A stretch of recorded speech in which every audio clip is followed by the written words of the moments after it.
සියලුම දෙනාට සුබ දවසක්. අද දවසේ දෙවියන් වහන්සේගේ වචනය නම් නුඹලා මේ ලෝකේ ආකාරයට සමාන නොවේ. දෙවියන් වහන්සේගේ කැමැත්ත එනම් යහපත් වූ පිළිගත යුතු සම්පූර්ණ දෙය කුමක්ද කියා දැනගන්න පිණිස සිත අලුත් කර ගැනීමෙන් අන්‍යාකාර ඇත්තෝ වෙන්න කියලා අපිට රෝම පොතේ 12 වෙනි පරිච්ඡේදයේ දෙවනි වගන්තිය තුල ඊටාම පැහැදිලිව සඳහන් කරනවා. මගේ ස්නේහවන්ත සහෝදරයා සහෝදරිය, අපි කිතුණෙකු ලෙස මේ ලෝකයේ තුල ජීවත් වෙද්දී සමාජයේ තිබෙන විවිධ ආකල්ප තරංගකාරීත්වයන් වලට අපිට ජීවිතේ මුහුණ දෙන්න සිද්ධ වෙනවා. ඒවා වලට සමහරක් වෙලාවට පුරුදු වෙන්නටත් වෙනවා. නමුත් දේ වචනේ සඳහන් කරන විදිහට අපිට මේ ලෝකයේ තිබෙන හැම දෙයකටම හැම ආසාවකටම එකග වෙන්නට බෑ. අපි අපේ මනස සිතුවිලි අලුත් කරගන්න අවශ්‍යයි. ඒකට අපිට තනියම ඒ දේ කරන්නට බෑ.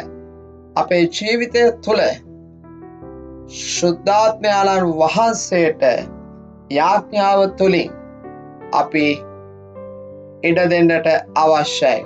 අපි එසේ ශුද්ධාත්මයාණන් වහන්සේට ඉඩ දුන්නොත් අපේ ඒ ලෝකේ පුරුදු සිතන විදිහ ආකල්ප වෙනස් කරගන්නට උන්වහන්සේ අපට උපකාර කරනවා. ඒ විතරක්ම නොවේ, අපිට පුළුවන් වෙනවා පරණ මනුෂ්‍යව අයින් කර දාලා අලුත් මිනිසෙකු බවට පත්වන්නට.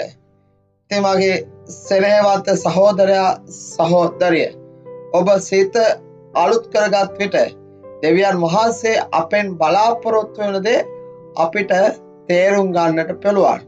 එවිට අපේ අලුත් වූ මේ ජීවිත රටාවම අපිට දෙවියන් වහන්සේ තුළ බොහෝ දේවල් අපිට ලබා ගන්නට පුළුවන් වෙනවා. එහෙනම් දෙවියන් වහන්සේ අපේ ජීවිතය තුළ යහපත් දේ, සම්පූර්ණ දේ මොකක්ද කියන එක ගැන අපේ ජීවිතේ සිද්ධ වෙන්න යනවා. මොහොතක් සිතන්න, ඔබගේ ජීවිතය අලුත් කරගන්න. අද දවස ඔබට ජයග්‍රාහීම දවසක් වේවා. ඔබ සැමට ජේසු පිටයි.